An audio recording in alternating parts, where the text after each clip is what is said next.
Welcome to Real Issue Podcast. I am your host, Martel Llewellyn. Guys, if you are a Miami Heat fan, continue to like, share, comment, subscribe.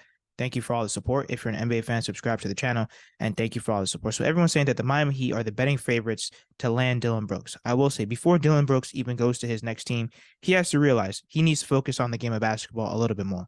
I think with the Grizzlies, they're so worried about dancing and joking and talking smack that they forget to work on their game. I just think that Dillon Brooks, he got away from the main reason why he's on the court, and that's to play basketball. Listen, we all like to, talk smack about sports, and we all like to joke and laugh.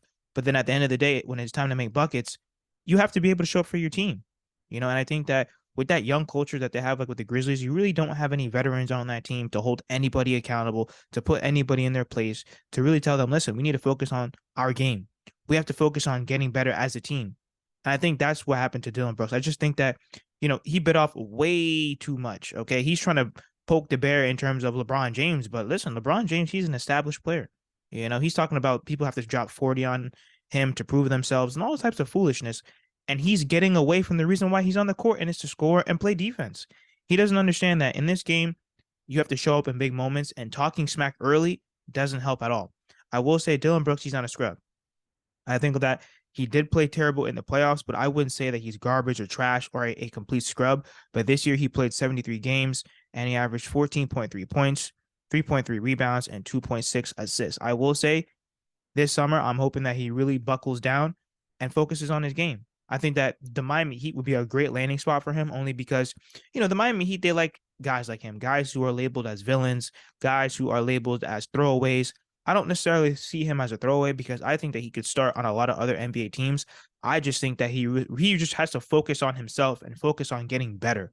That's it. Nothing less, nothing more. Once you're winning and once you establish yourself a little bit more as a player, then maybe you could talk smack. But right now, it's too soon.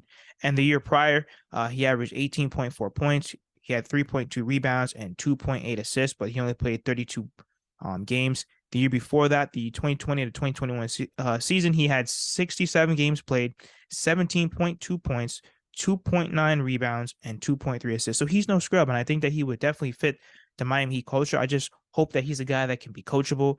I hope that he's a team player, and I hope that he's really going to focus on his game this offseason so that he can really change the attitudes of people and the perception that they have of Dillon Brooks across the league. Because once again, I think that he's a solid player. I think he's a great wing defender. I think that he can definitely get cooking on offense. He just has to be consistent enough, and he has to be willing to listen to a coach like Eric Spoelstra and play within the system and actually be a great player. But I definitely think that he fits the scheme of the Miami Heat, and it would be really crazy to see a defensive lineup with Dillon Brooks, Jimmy Butler, Bam Adebayo. I think that would be great for sure. But let me know what you guys think in the comments. Like, share, comment, subscribe as we continue to push to 2,000 subscribers.